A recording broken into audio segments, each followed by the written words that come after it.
Le passage des saisons affecte la qualité de nos routes et peut causer certains désagréments aux automobilistes. Combien de pneus finissent bêtement leur vie dans l'un de ces nids de poules qui font leur apparition au printemps? Existe-t-il des recours? On va poser la question à David Marcil, porte-parole de CAA Québec pour la région de Montréal. Monsieur Marcil, bonsoir.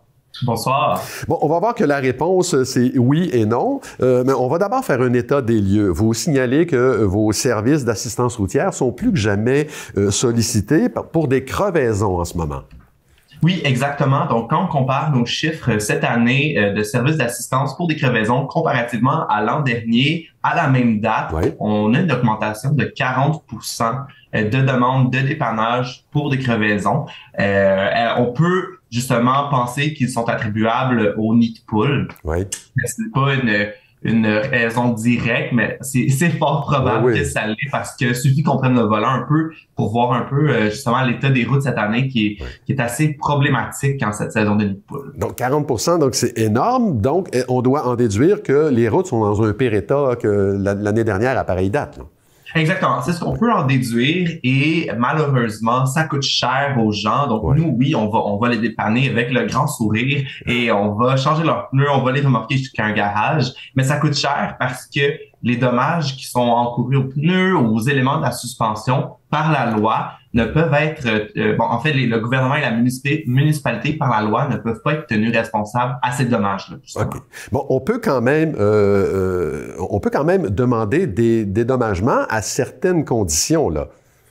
Exactement. Donc, par exemple, je vous donne un exemple. Si on a endommagé notre véhicule dans un nid de poule à Montréal et que le dommage n'est pas lié aux pneus ou n'est pas lié à la suspension, on a 15 jours pour faire notre demande de réclamation.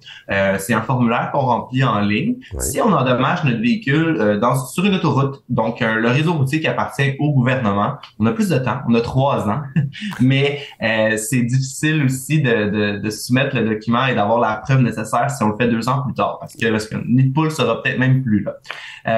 Faut savoir aussi qu'on peut toujours poursuivre la ville pour les dommages justement à la Cour des petites créances pour en bas de 15 000 $ si on veut avoir une réclamation pour les pneus et les éléments de la suspension. Par contre, c'est un processus qui demande beaucoup de temps parce qu'on doit avoir un élément de preuve très fort. On doit avoir, par exemple, un rapport du mécanicien, les diamètres du nid de poule, la profondeur, des témoignages peut-être aussi de commerces qui sont à proximité, parce que l'objectif, c'est de venir prouver qu'il y avait eu une négligence de la part du gouvernement ou de la ville. Donc, elle était au courant qu'il y avait un nid de poule, mais qu'elle n'a rien fait. OK. Mais comment on peut le démontrer, ça, que l'autorité concernée avait été avisée de la présence d'un nid de poule et comment démontrer la négligence? En fait, c'est justement d'avoir tous les éléments de preuve nécessaires et c'est pour ça que je dis que c'est très difficile parce que le fardeau de la preuve est vraiment dans les mains de l'automobiliste.